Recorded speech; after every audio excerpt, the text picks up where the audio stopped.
Yo! What's up, guys? It's Cole, and we're back with another Rolling Deep bonus action interview. If you haven't seen, we did another one like a year ago, and now we're back, but we have Claire instead of Wesley. What's up, Claire? Not too much. Getting ready to roll with it. This is actually our second interview. We filmed this like 7 months ago, and the files got corrupted. And I lost it because my computer is trash and garbage and literally dead now. Yeah. So, we're back here, doing it again, which is better. We are more prepared. We have a better studio. We got better questions. We got the same questions, I'm not going to lie. But we're here. So, without further ado, let's get into it. What made you start playing Dungeons & Dragons in the first place? I got a starter kit for Christmas in like 2020. So, height of pandemic, wasn't doing a whole lot. My boyfriend Ty, who's also on this channel sometimes, got it for me, and then it sat in my closet for like a year. You didn't play when you got it? Nope. Oh. I was so frustrated. I was like, "How? This is so hard to build a character," because I didn't understand. It a chance. Yeah. Oh, okay. So it wasn't just like, oh, thanks. I opened it and I was like, I have to roll for so many things. I don't know what to do. And then I was like, close the book. I just put the box in the back of my closet for like a year. And then these lovely people, Wes and Emily, who host our studio, they were getting ready to move back to the cities. And they were like, come play with us. And you're like, all right, I'll try. Like, all right. Wes is putting together a campaign that I don't have to roll from everything from scratch. So we'll give it a shot.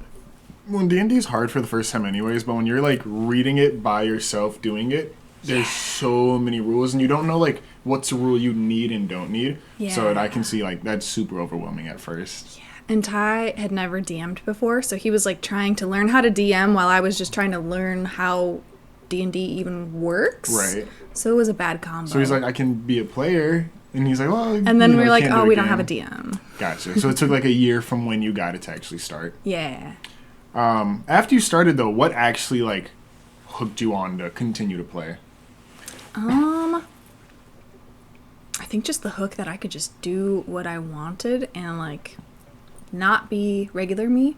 That I could just be somebody else for like 2-3 hours at a time. Right. Well, because I mean, really in real life you can do whatever you want, but you can't like. There's certain limitations like time and money. Yeah. No. But totally, like in the game, you could steal something sometimes and like maybe get the bad karma that comes with that. But it's a game. It's not like you could just like step away. Yeah. That's fair, because then you could just do cool stuff and like. I mean, obviously, like, there's some overlap on stuff you can do, but, like, you're not going to be fighting orcs and stuff or goblins, so... I gotta say, I don't think I would be that successful if I had to fight an orc in real life. Oh, no, I'm not winning. I think I would lose. I'm not winning that. No. I wish, but I'm not. No. I don't think I'd win against a goblin. If I'm being honest, I think they'd give me my time. Yeah. They look like... I'm not going to say that. I was going to say they look like dick punchers. I mean, they're small. They're right about that height. They're fighting dirty, man. Put a cup on, and then you grab them with your thighs and give them a skull crusher. If you guys ever encounter goblins, Claire just gave you the recipe on how to fight them. There we go. So you went from playing D&D, and the time period of starting to play and starting the channel was very short. What made you want to be involved and make D&D videos? Well, we were just mostly like, oh, we want to play. And Wes was like, I want to start the channel. Mm-hmm. You're going to be in the thing. And I was like, okay, let's do it. Just cool with it? Yeah. Very nice. Yeah. And how has it been, though? Much better. We have improved literally every single video.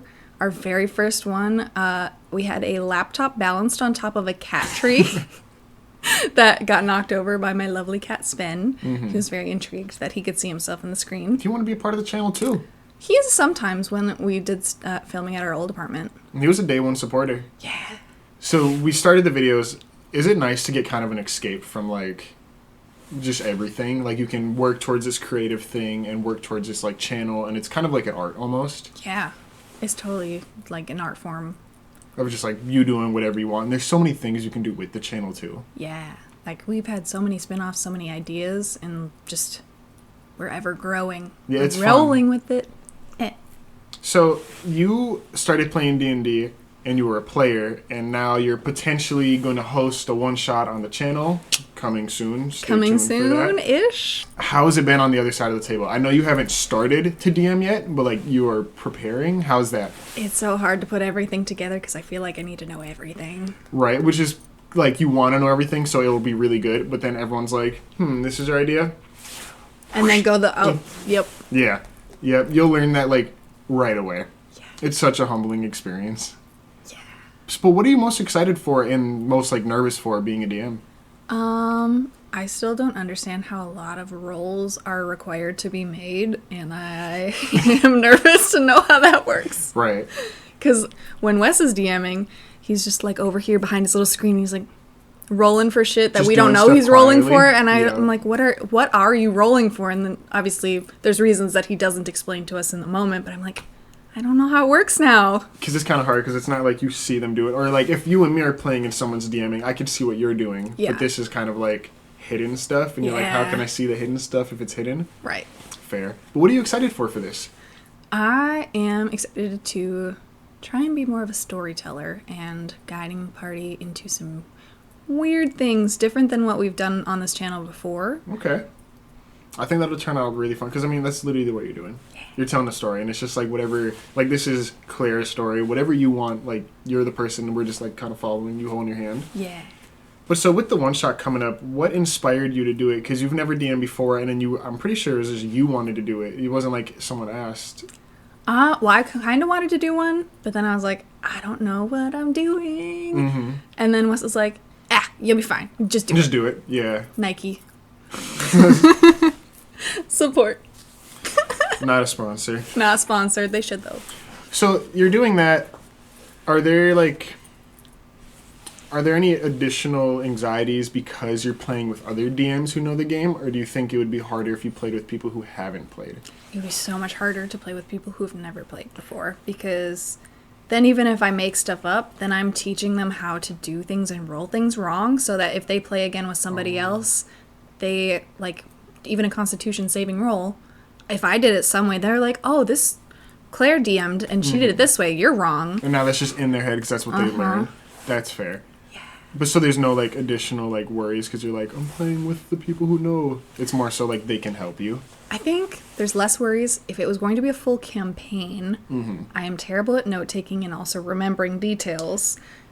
If it was going to be a full campaign, it would be more of an issue. But since it's a one-shot, I just have to remember things for one evening. And fine. Just done after that. Yeah. Yeah, I think it'll be fine, too, just because it's like, even as a DM, I'm always like, how do I do this? And you're like, oh, you just got to do this. And I'm like, thank you, as the player in my game. Yeah.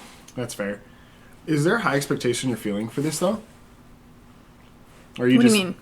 Just with the, I don't know. Because it's something, like, when I first did my campaign and I was looking at, like, Dimension 20 or, like, I forget what Matt Mercer's is called. Critical Role. Critical Role, yeah. Okay. I was like, oh my god, they're really good. And I was thinking, like, I have to be up here when it was my first time, which isn't realistic. Do you have those expectations, or you're just like, I'm going into this and we're going to have fun? We're going to have fun, and we're going to roll dice and make the table a mess, because that's about the skill set that I've got to we are. DM. How's it been making it, though? Because I know you're saying you want... Hard, yeah, okay, that's fair. I know you're saying that you're trying to find everything, though, but is it kind of cool to, like, make this possibility in this one, in this world, and everything? It is, and it isn't, because I started from the Book of Random Encounters, and then I had some really fucked up dreams, and now it's a homebrew. From the book? Yeah. So you're just, like, doing it There's on my own. basis on one of the stories in here. Mm-hmm. I can't tell you which one yet, because I would like you to be a character in the one shot. Okay. But after reading that, a couple days later, I had some messed up dreams, and I was like, ooh, this will be fun. So you're like, okay, this is going to mess me up, so it'll mess them up Yeah. too. I'm going to share the psychological trauma. Hey, give it to... Can I opt out of that one shot? No, I'm kidding. I want to be in it.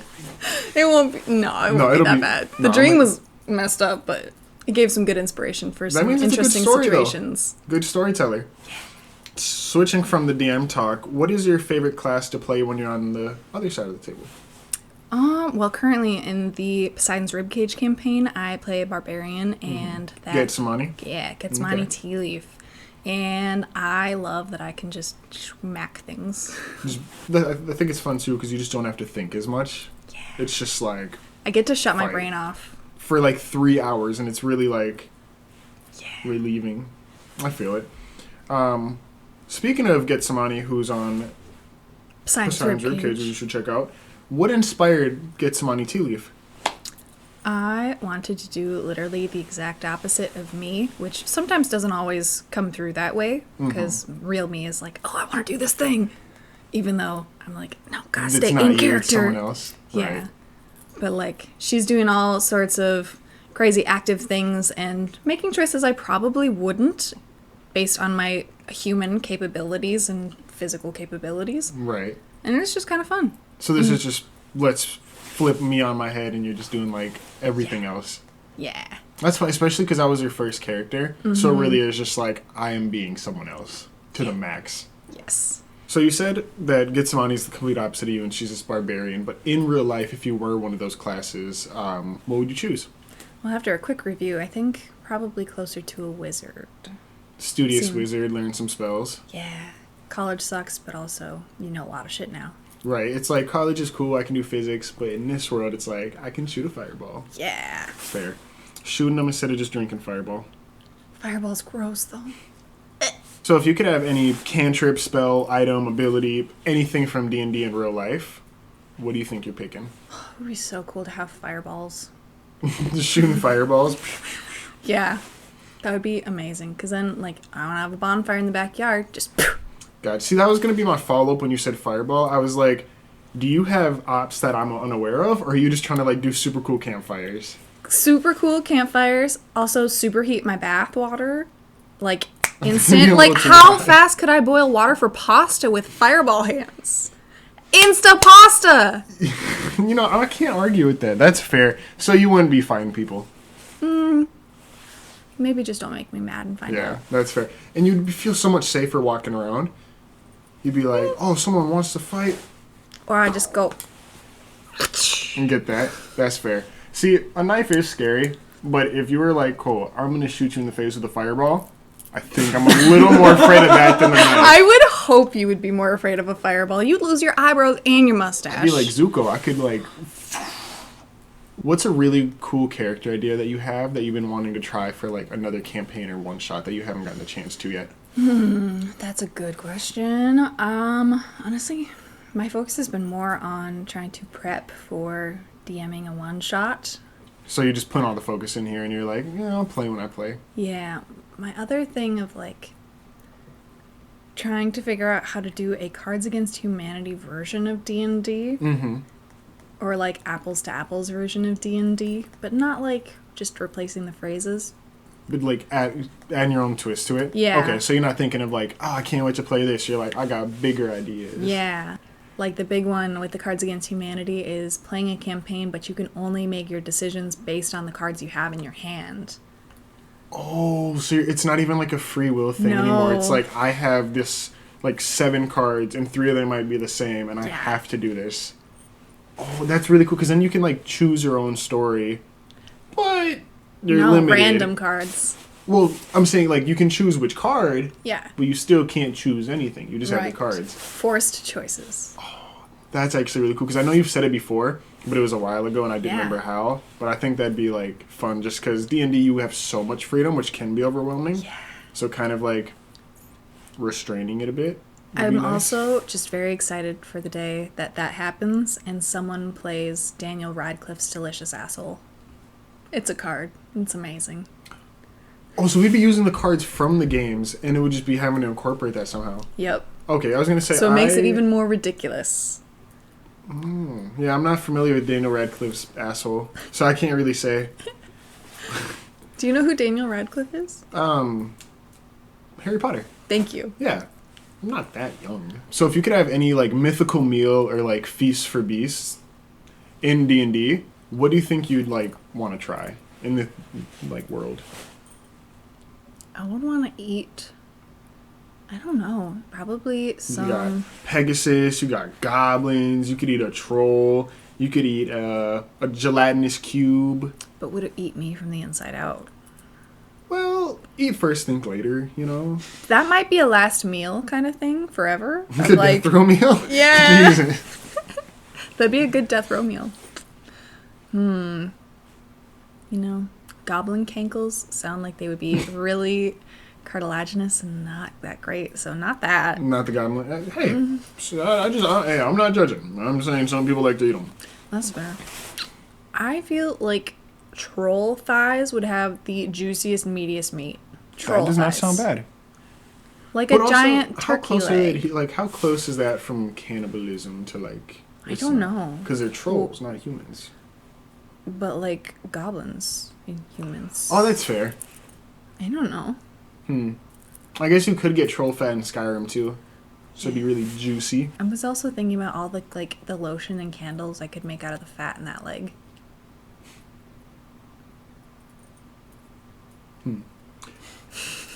Well, at least like if you're gonna use it, you're gonna use it all. Not Yeah. like only use the unicorn for its horn. You're gonna That'd be make glue with dumb. the rest of it. So back to the campaign that you're doing. Do you think there's gonna be any homebrew like items that you're gonna add to it, or haven't got that yet?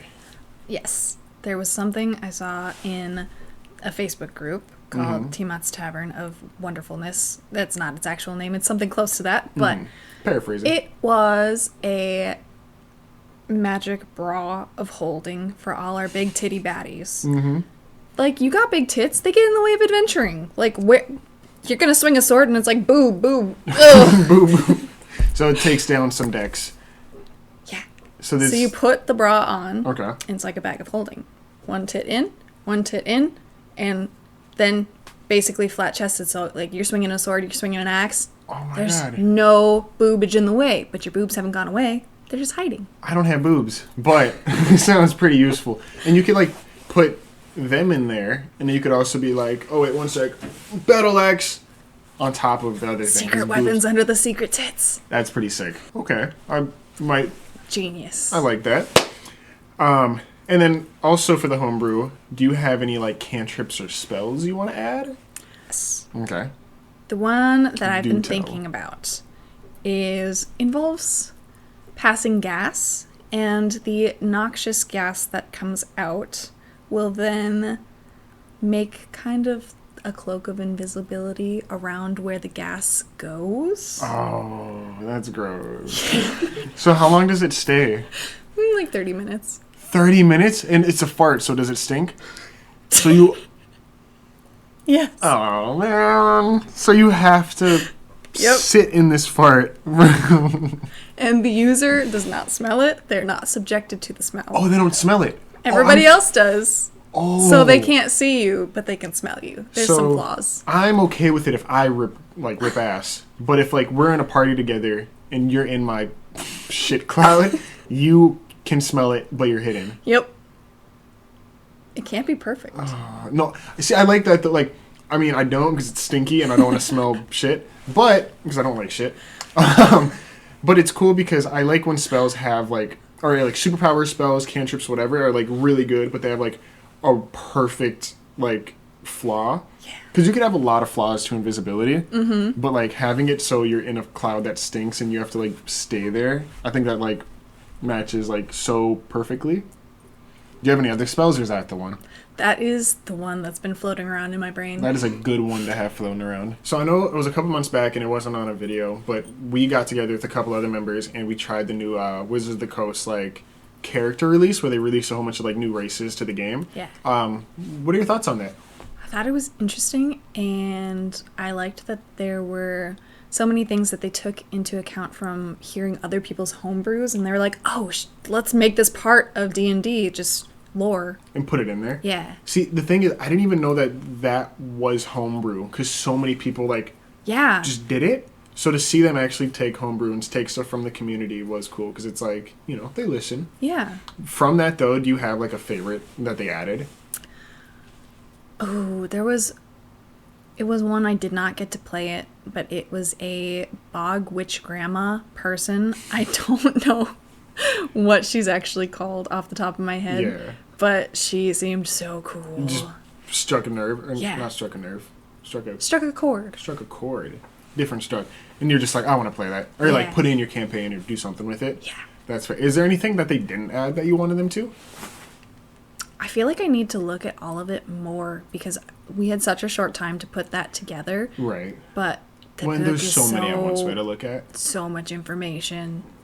I think they did a good job too also. Like, there wasn't anything that I can think of right now where I'm like, oh man, they didn't add that. But also I could just forget. Yeah. But I think a lot of like the cool stuff I wanted, they like took account for, and it was like, okay, that's cool. Yeah. It was enjoyable. No, it really was. It was like a cool little like bonus. Back to having like D&D stuff in real life. If you could have any like, you know, familiar or pet or animal, like what are you picking for the real world? Oh, I would love to have a dragon. A dragon? Yeah. Would you want it to be like stay little, or do you want like fucking Daenerys from Game of Thrones, like Dracarys? Or I don't think that's its name. I think that's one of their names. I don't want it like small, but I want it big enough that it could fly me places. So like a little bigger than a large dog? Yeah. Gotcha. Now, do you want a typical fire dragon, or do you want like a purple amethyst dragon or some crazy shit like that? Crazy dragons would be cool, Mm-hmm. but also a regular dragon would be awesome because then I don't have to use my fireball cantrip and they could just light Use it things for for you. me. That's fair. Because I was going to say the fireball thing, you keep coming back to the fire, so it's like you could pick another spell, or you could just double down on the fire and be all cool and shit. Yeah. Or if the dragon could like breathe some kind of noxious gas that could just go and light everything on fire, then that would be a triple down. So you'd be a team together. In the movie How to Train Your Dragon, there's a dragon who does that. Yeah. Remember that? Yeah, the one with the two heads. Yeah. They're like... one spits out the gas and one goes... Mm-hmm. And then it just fucking lights it up. Yeah. So before you wrap this up, I have a question just for a sneak peek for the audience and for me because I want to know. This campaign, do you have like a setting? Like, is it a desert? Is it a hellscape? Is it just a regular town? Like, what is your setting for this? It is seemingly a regular town, Mm-hmm. but it's not on Earth. So it looks normal, but then after like 5 minutes, you're going to be like, psych, and then like flip shit on us. Maybe. Maybe you're Gotta lying. find out. Maybe it's going to be a freaking tundra, frozen tundra. Probably not, The because you just said it town wasn't. looks pretty normal. I mean, you're going to be inside of a building to start. We're inside of a building right now. This is true. Y'all are probably inside buildings right now, too, so you know exactly where I'm going. Just kidding. Yes, the building. Gotta keep some mystery. That's fair. Okay. There might be some locks involved. I've gotta get out. And maybe What's a lock when I can kick the door down? not if it's a vault. My leg can't move that quick. A vault. What if I kick it really fucking hard? How big are you? I can kick really hard. Size does not matter. it's the kick of the dick. Okay.